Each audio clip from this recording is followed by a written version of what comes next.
The date is June 27th, 2023. I am minding my own business when it happens. The casting for Superman comes out. It's official. David Cornsweet is the new Man of Steel. I have been following David's acting career for a little bit. I watched The Politician and Hollywood, and straight up in The Politician, they tell the audience, hey, this guy looks like Clark Kent, don't you think? I mean, you look like Superman, and you speak Chinese.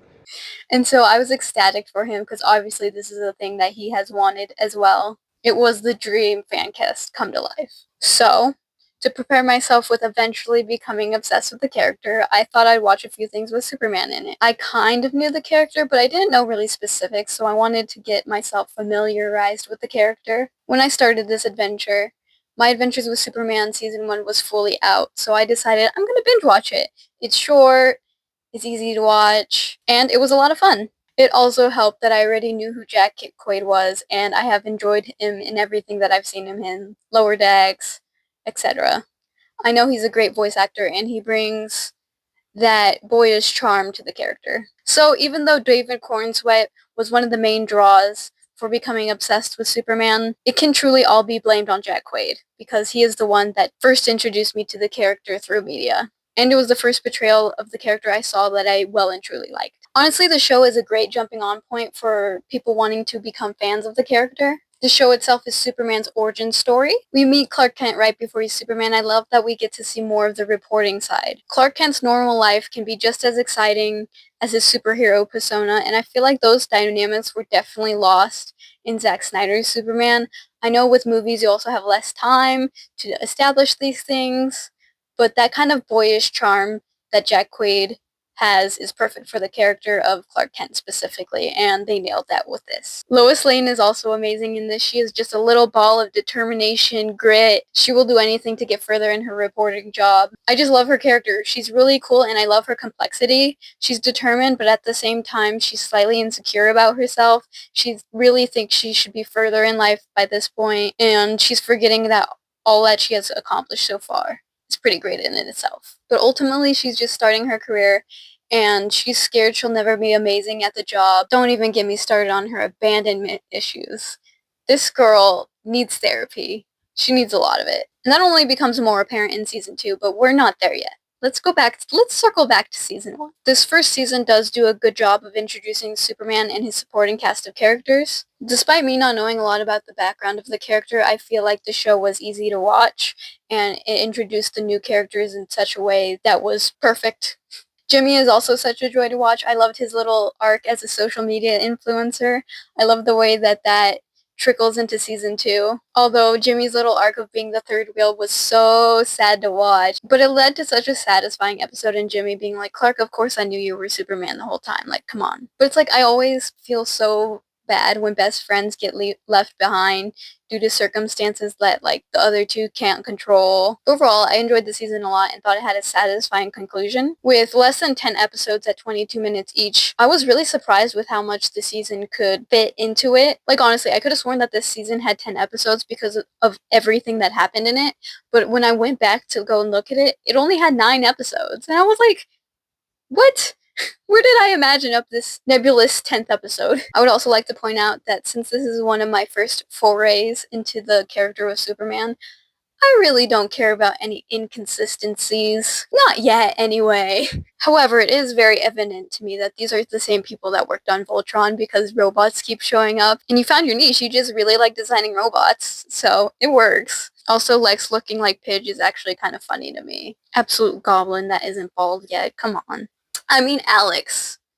He is completely Alex and not Lex Luthor. Not on season 2 yet. I'm not on season 2 yet. Whoops. But the beautiful thing is the inconsistencies with Lex Luthor's character. I have nothing to compare it to yet. I just don't. Unless you want to count Jesse Eisenberg's Lex Luthor. Yeah, I didn't think so. So the thing was, after finishing season 1 of My Adventures with Superman, I kind of put the character out of my mind. I was like, well, that was fun, but now I can move on to other things. I mean, after all, David Cornsweet wasn't going to be the character for a while, so I had time to go through the character and see what he's about. For a while, I didn't think about Clark Kent. I thought about other superheroes, and I thought way too much about Star Trek. Enter Stage Right. I actually don't know if it's that right. Listen, I was tech and crew for theater. I don't actually know if that's right. The Superman set photos. Superman was filming on location, so of course the costume and the sets were leaked. And oh boy, was I in for it. That smile, those dimples, and the Superman suit. It had undies. What a concept! But the problem still remained. I don't know a gosh darn thing about Superman. At this point, I didn't know why the undies was a thing. Why do we care about not having them? I liked the undies because my Adventures with Superman was the only one that I knew. But when I become obsessed with a character, I need to know everything about them. The history, the movies, the TV shows, the comics, everything. Which movies were the best to watch, which comics were the best to read. A lot of people can get overwhelmed with a character that has many, many years of history and don't quite know where to start. And I understand that because whenever I get into a new character with tons and tons of history, I don't quite know where to start either. I often, though, look up online like reading lists and best places to start because other people have been through this. But also, it helps that I had my handy dandy best friend. She knows a lot more about the DC universe than I do, and while she sticks around with Batman, having a feel for the universe is also very helpful. So, being more than excited that I'm ready to dip my toes into the DC universe, she showed me a few things, a few of her favorite projects, and we got into it. My friend actually introduced me to the Christopher Reeve Superman movies, Superman, Superman 2, and a few of the animated films. She also gave me advice on what comics to read, which I listened to, and promptly forgot. She gave me a reading list, but then I didn't listen to it, and I did my own thing. So, on to the comics that I did start with. The first Superman comic that I actually read was Superman Smashes the Klan. I truly do think this is the best Superman comic to start with. I know that I'm inherently biased because it was the one that I started with, but truly, I do think it is the best starting point for people who are just getting into the character and want to see what he's about, the main essence of his character. Also, I mean, who doesn't want to see Superman beating up Klan members? Superman Smashes the Klan follows two children of immigrants as they move into Metropolis and find themselves crossing paths with not only Superman, but also the clans. This book starts towards the start of Superman's story, so he doesn't quite have all of his powers yet, but he can still leap tall buildings in a single bound. But this also means he doesn't know much about where he came from yet. He doesn't know that he's from Krypton. He's still figuring himself out. But as he does so, this leads to Clark being able to identify really closely with the immigrant experience, as he also feels out of place and not quite welcome in a place that is supposed to promote inclusion and the quote-unquote American dream of coming to America and finding a better life. This book is just so spectacular, and I love how it incorporates existing media because there was like a radio show called Superman Smashes the Klan, and I love how it adapts that story while still being its own thing. It also has my favorite sport, baseball. The entire book actually concludes in a baseball stadium, so that was amazing. The next comic book I read was a collection, actually, 75 Years of Superman, which explained kind of the different eras that Superman has been in and all the different storylines that they show you. When it came to the older part of the comics, I honestly skimmed through it because older comics can be really unhinged and most of them aren't canon anymore anyway. But just as a quick explanation so you guys know what I'm talking about. In this comic that I was reading, Clark falls in love with this woman in a wheelchair, and I got immediately suspicious. Not because that isn't awesome, but an older comic actually giving character to a woman in a wheelchair? Sure, she's just a love interest, but we're still pretty ableist in modern comics sometimes. Not the greatest. So I was skimming through, and then it happens. It's revealed. She's a mermaid. That's why she can't walk.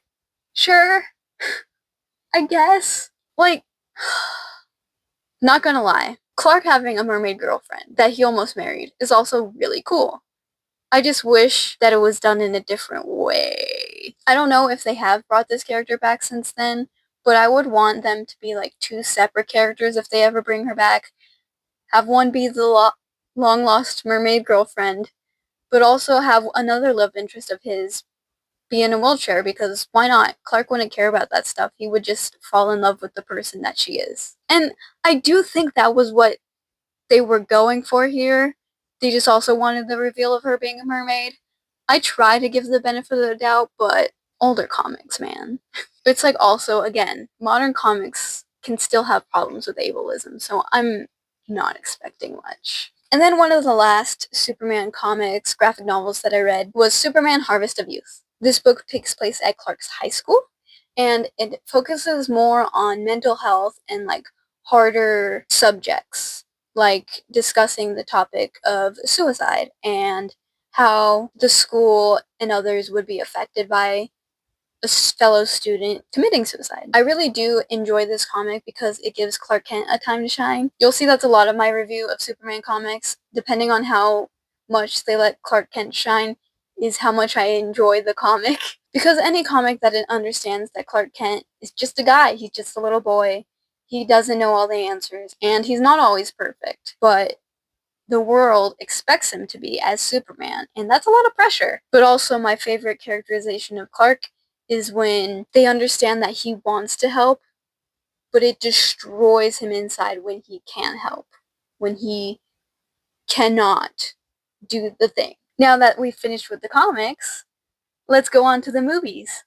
I vaguely mentioned earlier that my best friend did have me watch the Christopher Reeves movies, along with a few of the animated films, and here is how I felt about each of them. The first Superman movie. What a cute Superman movie. The aesthetics of Krypton and Kryptonians were so cool, like at the beginning of the movie. As an origin story film, it can be a bit slow, but all of those are. But it's also kind of refreshing going back to an origin story, because I don't mind the quieter stories, getting a sense of who the character is, their backstory, and not it just being their flashy powers all the time on the screen. I get such a sense of who Clark Kent as a person, along with Lois Lane, who gets time to be developed as characters. The flirting between Lois Lane and Superman is also insane. They're so sweet.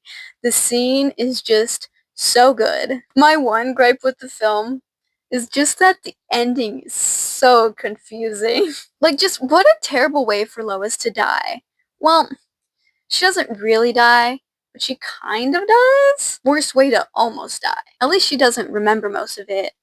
Unlike Clark, he will remember this, and it will stay with him. And it explains more a lot of his actions throughout the second movie, I think. Like the end of the second movie, and the actions that he takes at the end of that one, it explains a lot of those. Now on to Superman 2. I adored this movie. I really don't know what the public perception of this film is, but it's perfect. It owns. The bigger budget is kind of obvious, with Superman getting more of his iconic powers, the heat vision, frost breath, everything that isn't just super strength and flight. I also just adore the fish out of water story with Zod's whole crew. They're just figuring out Earth simply as they go. I'm really bad at remembering characters' names, but I love the girl that's just collecting all the badges. She's just like, this is mine now.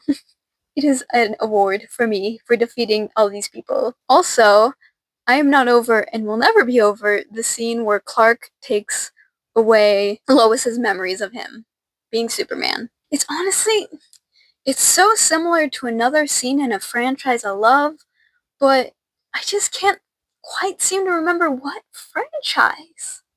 Well, anyway, I think the most dated part of the Christopher Reeves films are the casual child abuse scenes that happen. Insane. Just, let's slap a child, it's fine. Like how in the first movie, the girl just gets slapped for lying to her mom about Superman, and in this one, a kid also gets whacked. Haha, point and laugh, everyone. This is real comedy. The ending resetting everything to the status quo didn't really bother me as much as I thought it would. I think it's because even though Clark does get rid of Lois's memories without her okay, he's doing it from a place of love and protection, and not wanting Lois to live with the stress of wondering if he's going to come back as Superman. Like, imagine always having to worry if the love of your life is going to come back to you safe. Even if he seems indestructible, there are things he might face that could kill him someday. Somehow, someway, someone is going to find his weak spot. Besides, reversing the love of your life's memory so that they can live a better life is true love. Oh yeah! Star Trek taught me that! The next Superman film I watched was The Iron Giant. If you don't think this is a Superman film, then you didn't watch The Iron Giant. Go back and watch The Iron Giant, and I'll wait. I would give you a box of tissues, though, but I can't do that through the camera. Sorry.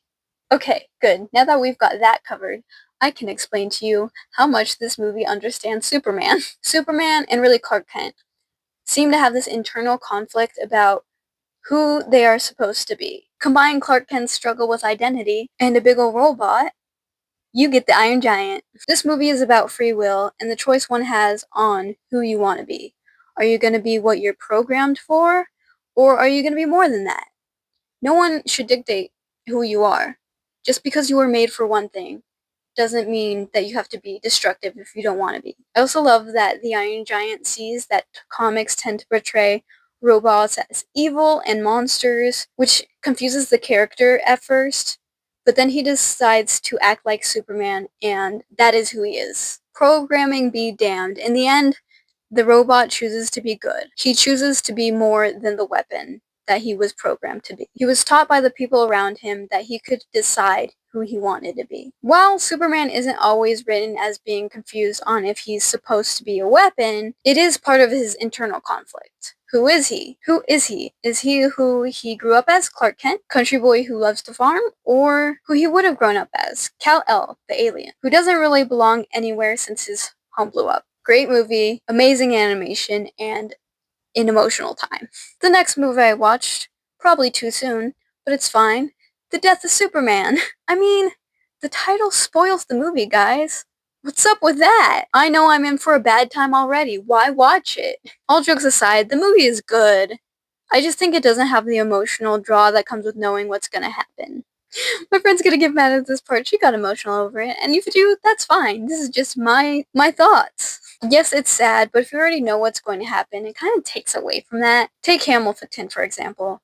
We're told at the start of the play that Aaron Burr is going to shoot Hamilton, and also, if you know history, you just know that's going to happen. But by the end of the play, audience are still shocked, amazed, even emotional at the end. We are drawn into the story and sympathize with the characters so much that we forget what we were told at the start of the play, or anything we learned in history class. For Death of Superman, the story unfortunately doesn't last long enough for me to get attached to the characters yet. Which is funny because the next movie in the series gets me instantly attached to a character. While the ending was still sad, it wasn't enough to get me to cry yet. Which, to be fair, is hard in the first place. I can watch The Lion King and not get emotional. However, it still intrigued me enough to keep my attention and left me on that terrible cliffhanger until the next movie.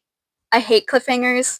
I had to watch the next movie immediately. I could not sleep without knowing what happened. Which brings me to the next movie, Reign of the Supermen. Like I said, I couldn't sleep until I got to this one, so I was pretty sleep deprived when I watched this. But it was still really good. Obviously, Superboy became a favorite of mine. He is just so sassy. He thinks he's so old. He thinks he's an adult.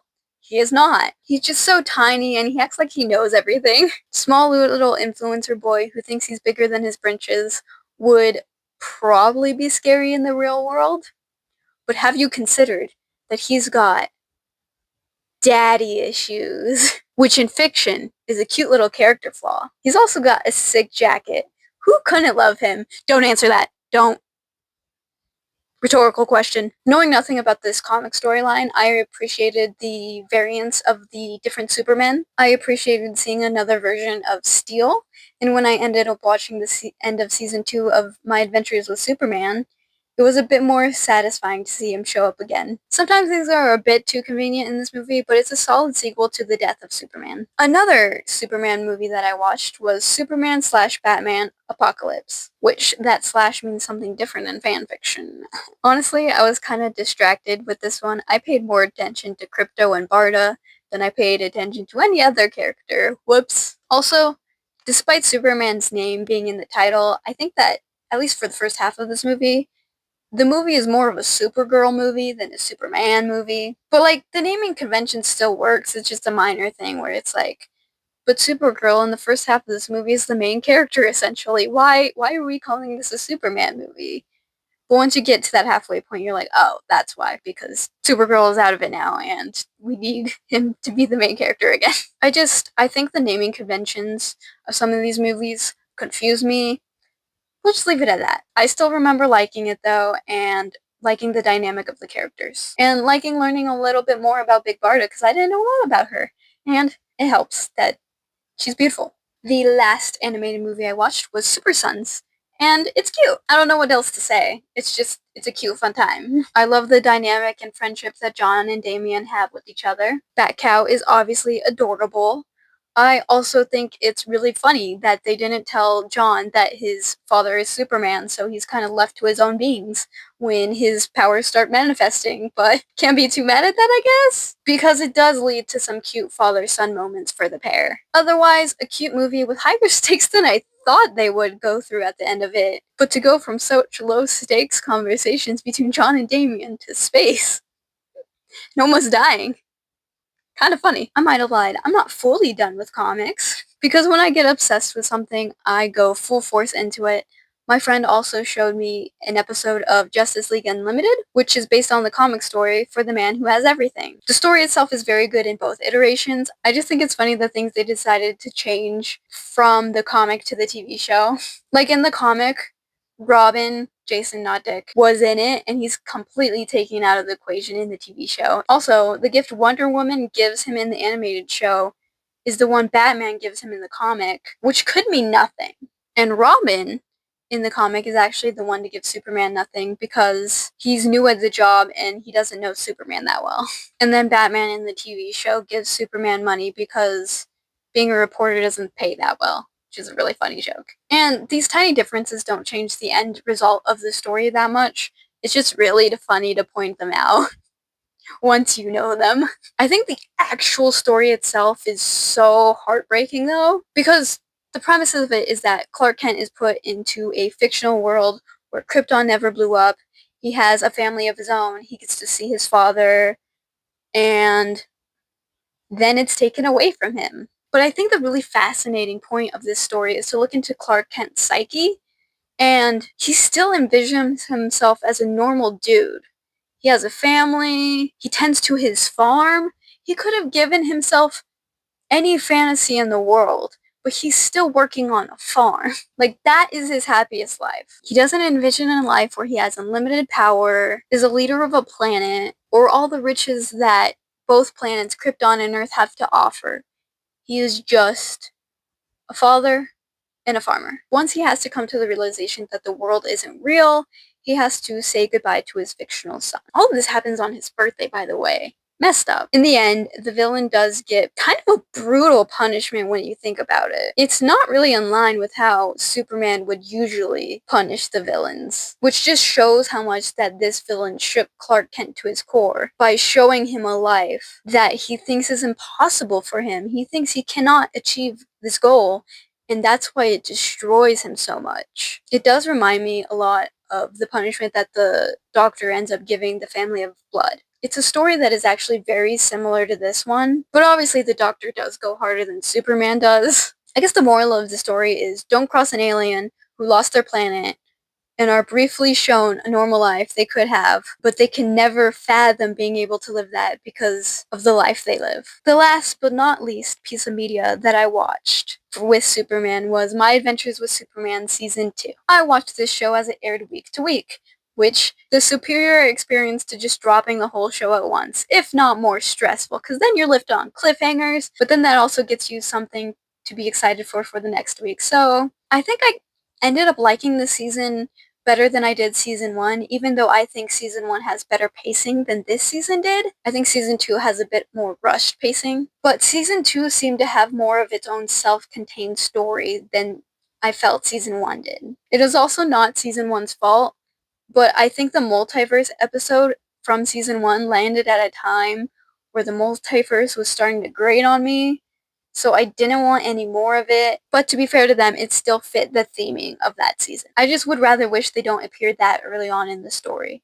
But again, it gave Lois's character, especially, a lot of great characterization. So I'm fine with it. I do think the end of season 2 is really good, but it does bring about expectations for future seasons to have crazier, if not similar, fight sequences, because the fight sequences at the end of the season were so good. They were stunning and beautiful, and I think this season worked really well with the narrative they were going for. A little bit of found family, friendship, and relationship all wrapped up in a bow by the end of the season with a little tease for what's to come next. Superboy. The answer is Superboy. I guess if someone asked me why I fell in love with Superman, I'd say the reason I fell in love with Superman is because he's simply a good person.